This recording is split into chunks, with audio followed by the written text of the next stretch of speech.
Tiarap! Teriak Yuni histeris. Puji Tuhan, Tuhan Yesus, selamatkan kami. Tinggalkan, kalian harus tinggal di sini.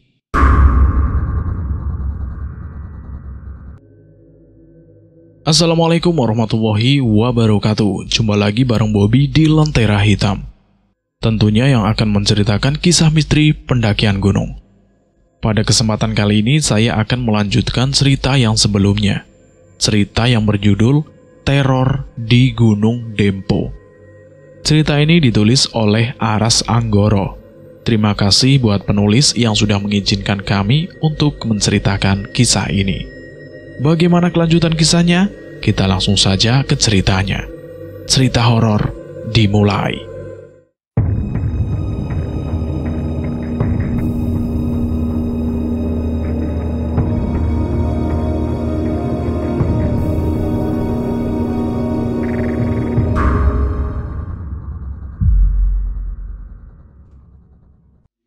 Aku hampir tak percaya apa yang aku lihat. Yang sedetik lalu adalah sepasang tangan hitam. Sekarang ternyata akar pohon yang membelit kakiku. Gimana ceritanya kakimu bisa masuk ke akar begini? Ku dengar Anes bertanya. Dia merasa heran karena kakiku terjepit dua akar yang saling menggapit. Akhirnya setelah lama berusaha, 3 orang itu berhasil membebaskan kakiku dari akar hitam itu. Setelah kakiku bebas, suara tawa cekikikan menggema di mana-mana. Kami berpandangan, sorot-sorot mata panik jelas tergambar di mata kami. Aku sangat berterima kasih kepada teman-teman perjalananku. Jujur, aku takut mereka putus asa jika gagal melepaskan kakiku dari akar ini dan meninggalkan aku sendiri. Kami saling menepuk bahu dan mengangguk, mencoba saling menguatkan tanpa kata. Tapi sebelum jauh kami berjalan, tiba-tiba Yuni berteriak kencang, menyuruh kami tiarap. Tiarap! Teriak Yuni histeris. Kami serentak menjatuhkan diri ke tanah. Hembusan angin yang besar lewat di atas badan kami. Tapi aku sama sekali tidak melihat apapun. Ada makhluk hitam tadi. Yuni tergagap. Tak lama dia mulai menangis. Udah Yun, diam dulu, jangan cerita, kata Bang Idan. Makhluk itu mengincar Bang Amran. Yuni seperti tidak mendengar himbauan Bang Idan. Bang Amran yang namanya disebut menelan ludah. Wajahnya pucat pasi. Kamu pikir begitu Yun? Tanya Bang Amran. Iya bang, makhluk itu sejak tadi ngikutin kita bang. Matanya selalu menatap Bang Amran. Dia mengincar Bang Amran. Kita semua menatap Bang Amran. Lalu kemudian saling bertatapan satu sama lain. Raut ketakutan tergambar jelas di wajah kami. Omongan Yuni barusan membuat jantungku semakin merasa diremas-remas. Penghuni Dempo bukan cuma berniat mengganggu, tapi berniat mencelakakan kami. Makhluk itu juga yang tadi menarik kaki Alpin, tambah si Yuni. Tadi aku juga lihat dia sembunyi di balik pohon. Sekarang giliran aku yang pucat. Memang bukan akar Yun. Aku juga lihat tangan hitam yang tadi menarik kakiku. Yuni mengangguk. Tadi aku mau kasih tahu, tapi sudah terlambat. Mendengar obrolanku dan Yuni, kami semua serentak beristighfar dengan pelan.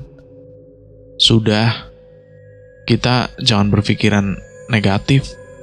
Kita lanjut lagi aja dan fokus jangan sampai terpisah. Kita harus cepat. Kita pasti selamat. Percayalah, kita punya Tuhan. Bang Idan memotong obrolan kami agar tidak semakin jauh. Kami semua menurut. Kami tarik nafas panjang untuk menenangkan diri, lalu mulai berjalan lagi. Sambil berjalan itu, Aku yang masih penasaran bertanya kepada si Yuni. "Yun, tadi kamu benar-benar lihat kan yang menarik aku?" "Aku beneran, gak bohong tadi aku, Yun. Tadi tangan, Yun, bukan akar." "Iya, makhluk itu tadi, Pin. Aku lihat." "Aku bilang tapi sudah terlambat," jawab si Yuni. Ale yang berjalan di belakangku ikut nimbrung. "Kalau aku ndak lihat tangan, Pin. Tapi aku lihat di atas pohon ada monyet besar banget. Matanya merah. Dia ngikutin kita terus. Tapi aku nggak berani ngomong. Takut dibilang halusinasi." Dari belakang Bang Idan berteriak membentak kami. "Cukup. Gak usah cerita ini itu. Sekarang fokus aja jalan biar cepat selamat. Berdoa bukan cerita." Kami bertiga langsung menciut dan kembali jalan. Dan suara-suara gaib kembali terdengar saat kami semua diam. Di balik semak jelas ku dengar suara langkah kaki, juga tawa dan tangisan. Kadang suara ranting patah, lalu geraman-geraman yang berat. Namun yang paling mengganggu adalah suara-suara dari jurang yang memanggil setiap nama kami berulang-ulang. "Fokus, fokus, yang dipanggil jangan noleh," kata Bang Idan dengan tegas. Bang Idan benar. Kami yang hanya fokus pada nafas yang mulai habis karena lelah, akhirnya tak mendengar suara apapun lagi, baik dari hutan ataupun dari jurang yang ada di kiri jalan kami. Begitu juga dengan segala penampakan, tiba-tiba hilang begitu saja. Hampir selama setengah jam kami berjalan dengan tenang, tanpa ada gangguan apapun. Ketika tiba-tiba, Anes di belakangku berteriak kencang. "Puji Tuhan, puji Tuhan, Tuhan Yesus, selamatkan kami." Anes histeris, matanya melotot memandang sesuatu di arah depan. Bang Idan dengan sigap memeluk dan langsung mendudukkan Anes, yang terus-menerus melotot dan tangannya menunjuk sesuatu yang tak bisa kami lihat. "Tenang, Nes, tenang. Doa menurut keyakinanmu," kata Bang Idan. Kami mengelilingi Anes yang histeris. Tubuhnya menggigil ketakutan. "Kenapa, Nes? Kenapa?" tanya Bang Amran. "Jangan jalan, Bang, jangan jalan. Di depan ada harimau. Di depan ada harimau sepasang." Anes kini mulai menangis. Kami semua menatap arah yang ditunjuk si Anes, tapi tidak ada apapun di sana. Hanya Anes yang bisa melihat harimau yang dimaksud itu.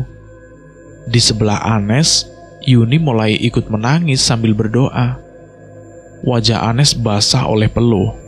Lehernya nampak kaku dengan pandangan lurus ke depan. "Ayo, Nes, jalan lagi," pinta Bang Idan. "Jangan, Bang, jangan. Itu harimau, Bang." Anes menolak untuk berdiri. Lalu penampakan dan ketawa cekikikan membahana lagi seakan mengejek. Suara panggilan dari jurang juga merangkak naik memanggil-manggil Anes. "Anes, Anes." "Jangan noleh, Nes," kata Bang Idan sambil menghalangi pandangan Anes ke arah jurang. Tapi fokus Anes tak teralihkan. Dia masih terus menatap ngeri ke arah depan. Di antara isak tangisnya, berkali-kali dia mengulang kata yang sama. "Harimau, harimau." Setelah beberapa saat, Anes dan Yuni kembali tenang. Nafas Anes juga mulai teratur. Dan ketika Bang Idan mengajak untuk bergerak, Anes menurut.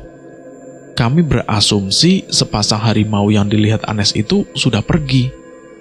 "Rapatkan jarak, jangan terlalu jauh," perintah Bang Idan. Bang Amran yang paling depan kembali berjalan. Disusul Yuni, aku, Ale, Anes, dan Bang Idan. Kami berjalan dengan lebih rapat. Lalu tiba-tiba kami semua bertabrakan. Rupanya Bang Amran berhenti mendadak. Dia nampak tertarik dengan sebuah daun keladi hutan yang bergerak-gerak sendiri.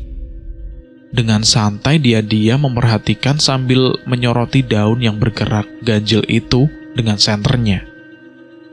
Seperti yang bisa aku duga, suara Bang Idan kembali terdengar.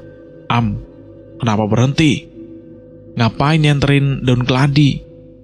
Biarkan aja itu, Am. Kalau mau istirahat, matiin aja senternya. Hemat, Am." Tapi Bang Amran seakan tidak menggubris pertanyaan Bang Idan. Dia terus saja menyenteri daun itu. Kami semua saling berpandangan, tak tahu harus bagaimana. Lalu pelan-pelan Bang Amran berbalik ke arah kami. Sebuah senyuman aneh tersungging di bibirnya. Dia menatap kami satu persatu, lalu tawanya pecah dengan keras. Kami semua refleks mundur, ketakutan. Bang Amran masih terus tertawa terbahak-bahak sambil terus bergantian menatap kami.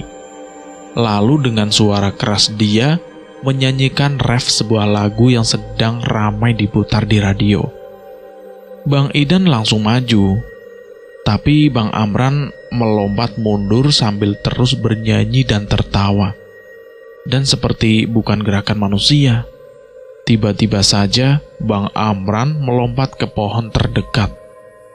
Bang Idan bergerak cepat menariknya dan menenangkannya. Kami kembali dicekam ketakutan dan mulai menangis melihat dua orang yang kami tuakan sedang bergumul. Ketika akhirnya Bang Amran mulai tenang, kami berinisiatif membantu memegangi tubuhnya. Kekhawatiranku adalah jika Bang Amran melompat ke jurang di sisi kiri kami. Walau sudah tak bergerak, tapi Bang Amran tak berhenti tertawa dan bernyanyi, sambil terus-terusan melototi kami. Sesekali dia mengomel dengan bahasa Jawa. Lain waktu dia menangis seperti perempuan. Semuanya berdoa. "Nes, Yun, kamu juga berdoa menurut caramu sendiri," ucap Bang Idan. Tidak ada satupun dari kami yang mengerti cara menghadapi orang kesurupan. Yang bisa aku lakukan hanya istighfar tanpa henti. Ku dengar Anes dan Yuni juga mengulang-ulang doa yang sama, memohon pertolongan kepada Tuhan Yesus. Dan seperti sebelumnya, tiap kali ada kejanggalan, sekeliling kami riuh dengan berbagai suara dan tawa cekikikan seakan mengejek.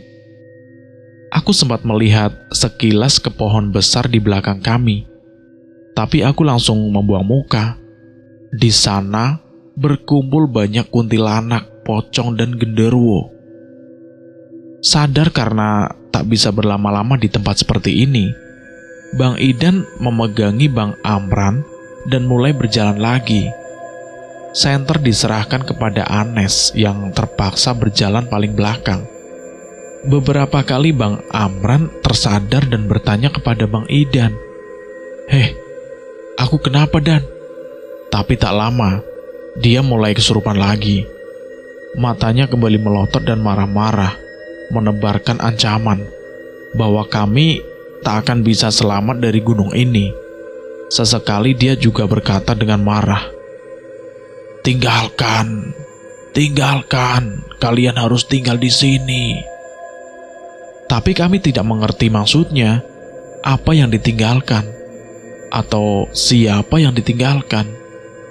Bang Idan memberi kode agar kami mengabaikan saja ocehan Bang Amran.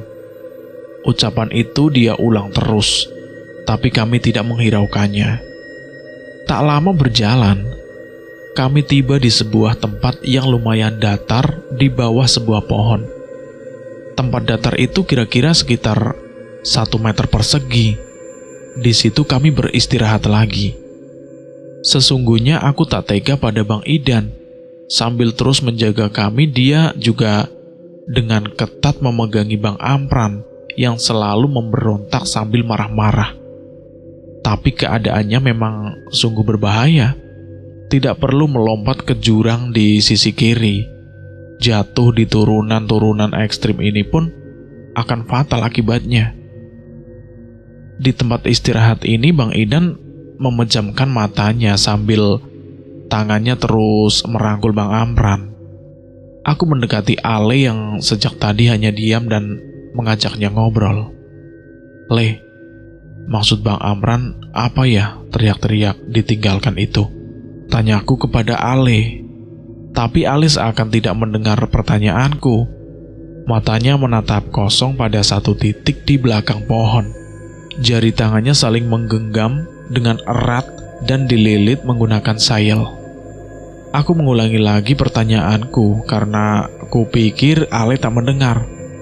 "Le, kamu tak dengarkah? Aku tadi tanya loh, kira-kira apa maksud Bang Amran? Tinggalkan itu." Kali ini Ale menatap mataku. Wajahnya seputih mayat, bibirnya gemetar. "Pin, aku takut sekali, Pin." Suaranya terdengar gemetar, saking takutnya. "Ada apa, Le?" Tanyaku kepada si Ale. "Itu monyet besar. Itu dari tadi terus mengintai kita, Pin." "Monyet apa, Le? Makhluk yang tadi cengkeram kakiku?" Tanyaku sambil pandanganku menyapu hutan berkabut di sisi kananku, mencari keberadaan makhluk yang Ale maksud itu. "Bukan, Pin, beda. Dia udah ngikutin kita dari atas. Matanya merah menyala, badannya besar berbulu," jawab si Ale setengah berbisik. "Dia terus-terusan ngomong ke aku, Pin. Aku takut, Pin." "Ngomong apa dia, Le?" Tanyaku penasaran sama si Ale. Mata Ale terlihat semakin ketakutan. Wajahnya kian pucat. "Dia bilang, 'Cepat dorong temanmu itu. Cepat dorong temanmu itu,' jawab si Ale. Begitu terus menerus, Pin. Aku takut dikuasainya dan kesurupan kayak Bang Amran. Makanya aku ikat tanganku ini." "Siapa yang didorong maksud kamu, Le?" Tanyaku kepada si Ale lagi. Di situ Ale menjawab, "Kamu, Pin. Sekarang aku yang ketakutan setengah mati. Kamu yang benar saja, Le." "Bener, Pin, demi Allah, demi Rasulullah. Aku benar-benar takut, Pin." Tiba-tiba saja Bang Idan membuka matanya dan menghardik kami berdua. "Heh, ngomong apaan kalian?"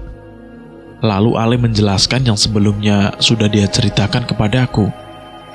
Bang Idan mendengarkan dengan serius. Alis matanya bertaut. Dia nampak kesal. Setengah berteriak, dia bertanya ke Ale, "Mana makhluk itu? Tunjukkan, Le." Dengan ketakutan, Ale menunjuk sebuah titik di belakang pohon besar. Bang Idan menyenteri tempat itu, tapi tidak ada yang terlihat. "Bener omonganmu itu, Le?"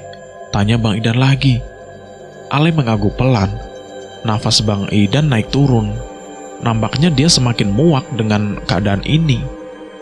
Lalu dia meminta kami berdiri dan mulai bergerak lagi. Bang Idan mengambil tangan Bang Amran dan mulai memapahnya lagi. Bang Amran terus ngoceh sendiri dalam bahasa yang kami tidak mengerti. Satu-satunya yang ku mengerti adalah jika dia mulai mengulangi lagi kalimat, tinggalkan saja dia." Ya seperti itu. Tapi kali ini ucapan itu ditimbali Bang Idan dengan emosi. "Gak ada yang ditinggalkan di sini." Kami semua menciut mendengar Bang Idan mulai emosi. Aku yang tadinya mau menanyakan sesuatu pada Ale, terpaksa mengurungkan niatku. Semakin turun ke bawah, kabut semakin pekat. Kami kembali merapatkan posisi, khawatir akan terpisah di tengah kabut. Kuntilanak-kuntilanak masih berjajaran di pohon-pohon. Aku berdoa semoga mereka tetap seperti itu pada kami, jangan pernah mendekati. Kami terus turun dalam diam. Tubuhku rasanya sudah remuk akibat kelelahan, juga lapar dan haus. Setelah berjalan selama beberapa lama, kami tiba di sebuah tempat yang lumayan rata di bawah sebuah pohon. Di situ Bang Idan meminta kami kembali beristirahat. Aku celingat-celinguk melihat tempat kami beristirahat, lalu mendekati Bang Idan. "Bang, ini bukannya tempat yang tadi?" Tanyaku kepada Bang Idan agak takut. "Kamu jangan ngawur, gak ada itu," sembur Bang Idan. "Kita udah jalan turun lama tadi, kamu jangan ngawur." Aku tidak berani membantah Bang Idan, tapi aku yakin ini tempat tadi kami beristirahat. Baru saja aku hendak bertanya kepada Ale, kami mendengar Anes berteriak-teriak histeris. Tangannya mengibas-ngibas ke udara. "Pergi! Pergi! Tuhan Yesus, tolong aku! Pergi!" Kami semua terperangah melihat Anes dengan panik menepuk-nepuk udara kosong. Apakah kali ini Anes yang kesurupan? "Nes, ada apa, Nes?" tanyaku setengah berteriak kepadanya. Tak kusangka dia menjawab, walau masih terus memukul dan menendang-nendang udara kosong. "Tolong, Pin, aku mau dibawa kuntilanak." Dalam ketakutan itu, aku bingung harus bagaimana. Bagaimana caranya menolong jika aku tidak melihat apapun? Sementara si Anes terus nampak bergulat dengan sesuatu yang tak kasat mata, sambil mulutnya terus-menerus meminta tolong kepada tuannya. Yuni menangis sambil berdoa, sementara Bang Amran yang masih kerasukan terus saja berteriak, tinggalin saja, bawa." Bang Idan sambil memegangi Bang Amran yang berusaha berontak, berteriak kepada kami, "Jangan diam saja, bantu doa." Yuni kembali menangis dan berteriak-teriak dengan histeris. Sementara Ale tiba-tiba saja menjatuhkan dirinya dan meringkuk dengan tubuh gemetar. Dengan menyeret Bang Amran bersamanya, Bang Idan mendekati Ale. "Le, kenapa, Le?" Bang Idan bertanya sambil mengguncang-guncangkan bahunya. Ale tak bereaksi apa-apa. Tubuhnya malah semakin meringkuk. Tangannya ditanggupkan menutup telinganya dengan erat. Kali ini Bang Idan bertanya lagi sambil sedikit menempuk pipinya. "Le, ada apa, Le?" Ale yang tiba-tiba menyadari Bang Idan ada di dekatnya, menjawab dengan suara yang gemetar karena takut. "Bang, tolong aku, Bang." "Ada apa, Dek? Bilang saja sama Abang," balas Bang Idan dengan lembut. Tubuhku semakin bergetar. Tangannya mengibas-ngibaskan telinganya. "Makhluk hitam berbulu itu, Bang. Dia terus-menerus berbisik di telingaku. Aku takut, Bang." Suara Ale kian bergetar. "Dia bilang apa?" tanya Bang Idan, suaranya terdengar tegang. "Dia suruh aku dorong Alpin, Bang," jawab si Ale, tangannya menunjukku. Tangisnya langsung pecah mendengar jawaban si Ale. Tubuhku mendadak gemetar hebat. Bang Idan menatapku dan memintaku istighfar. Bang Idan memeluk Ale dan berbicara di telinganya. "Ngucap istighfar, Dek. Ngucap istighfar. Kuasai dirimu. Jangan lihat makhluk itu. Anggap dia gak ada. Anggap suaranya gak ada." "Dia marah, Bang," kata Ale lagi dengan tangisannya. "Dia mau makan aku, Bang. Aku takut, Bang." Bang Idan memegang wajah Ale dan menatapnya langsung ke mata. "Kendalikan dirimu, Dek. Jangan dengarkan perintah siapapun kecuali Abang."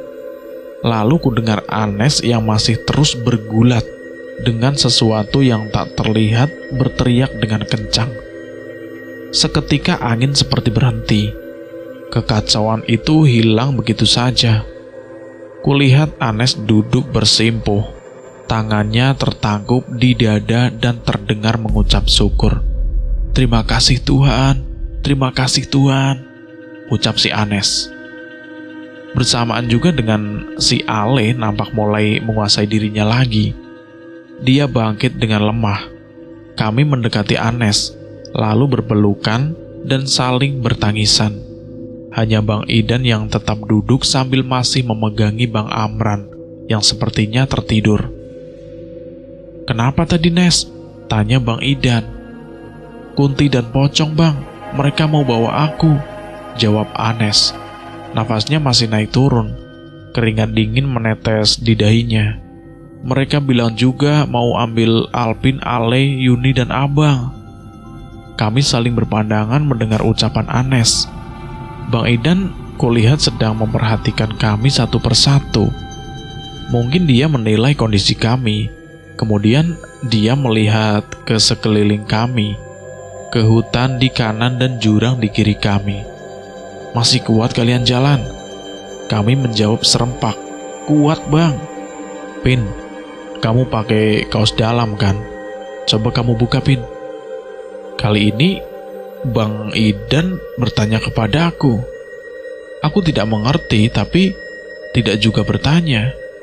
Ku buka jaket dan kaosku, lalu kaos dalamku, dan kuserahkan kepada Bang Idan.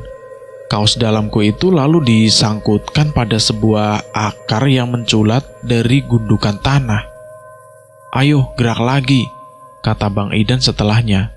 "Dengar ya, Abang tegaskan lagi. Fokus saja ke depan, apapun yang terjadi, apapun yang kalian lihat, dengar, atau yang kalian rasakan, jangan diceritakan." Kami semua mengangguk. "Kita semua lihat, gak usah diceritakan lagi. Abang pun lihat, gak cuma kalian," sambung Bang Idan lagi dengan tegas. Aku lega karena ternyata Bang Idan pun melihat yang aku lihat. Ada ketakutanku jika selama ini aku hanya berhalusinasi. Nampaknya itu juga yang dirasakan Yuni, Anes, dan Ale. Tanpa ada yang menyuruh, kami semua langsung berpelukan. Dadaku menggemuruh, dan tanpa bisa ditahan, mataku basah oleh air mata.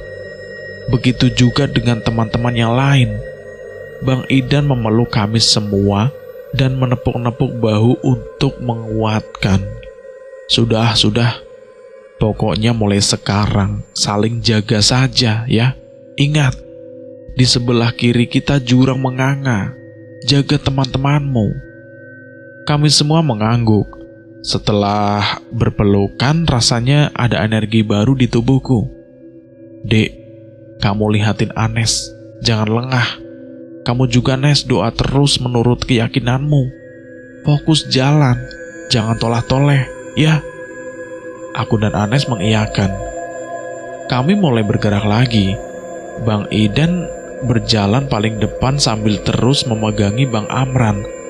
Lalu Yuni, aku, Ale, dan Anes tetap di belakang.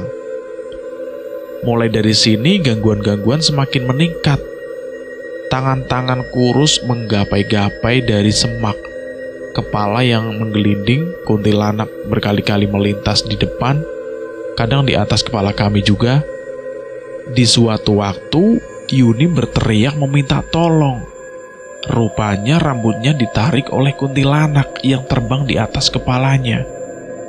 Lalu ku dengar suara Bang Idan berdoa.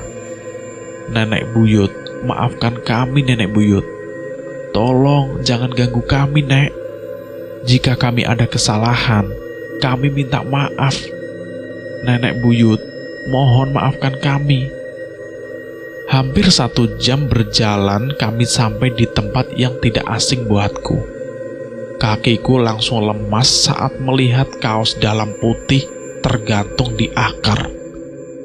Itu adalah kaos yang kami tinggalkan 1 jam yang lalu. Sejak tadi aku sudah curiga kalau kami hanya jalan berputar-putar, tapi saat akhirnya terbukti, seluruh tubuhku langsung lunglai. Bang Idan dan yang lain juga melihat kaos itu. Reaksi mereka persis denganku. Kami langsung duduk dan menundukkan kepala ke tanah. Aku rasanya sudah tak sanggup lagi berjalan. Dari sudut mata, kulihat Yuni yang duduk di sebelahku tiba-tiba bertingkah aneh. Dia menjatuhkan diri dan mulai merangkak. Tangannya terlihat mencakar-cakar tanah. Sebelum kami sadar apa yang terjadi, Yuni mengeluarkan suara auman yang menciutkan nyali.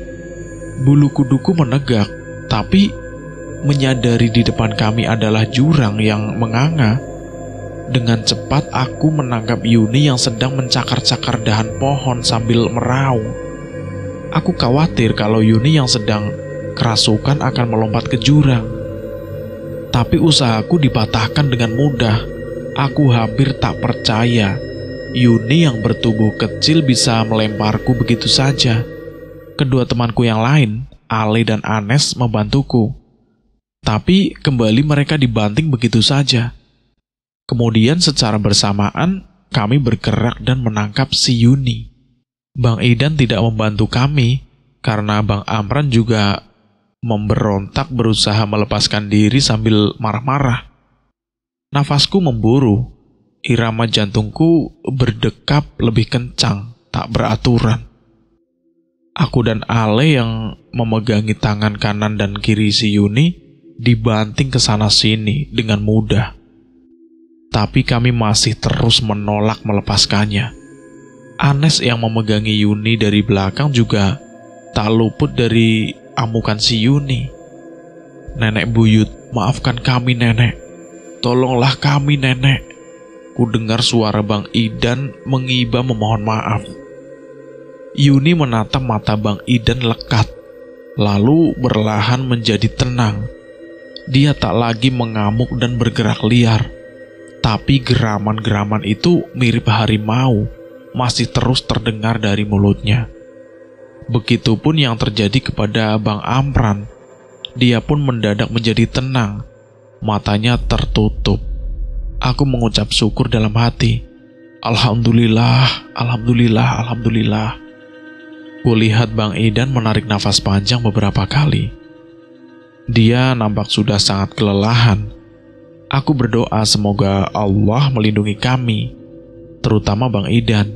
Jika Bang Idan ikut kesurupan, kami semua tamat. Cerita ini pun bersambung sampai di sini, dan saya akan melanjutkan ceritanya lagi di episode berikutnya. Terima kasih buat teman-teman yang sudah mendengarkan cerita ini. Bagaimana menurut teman-teman semua tentang cerita ini? Silahkan tulis di kolom komentar. Terima kasih juga buat penulis yang sudah mengizinkan kami untuk menceritakan kisah ini. Kami mohon maaf jika ada kesalahan kata. Dan saya pamit undur diri. Akhir kata, wassalamualaikum warahmatullahi wabarakatuh. Salam horor.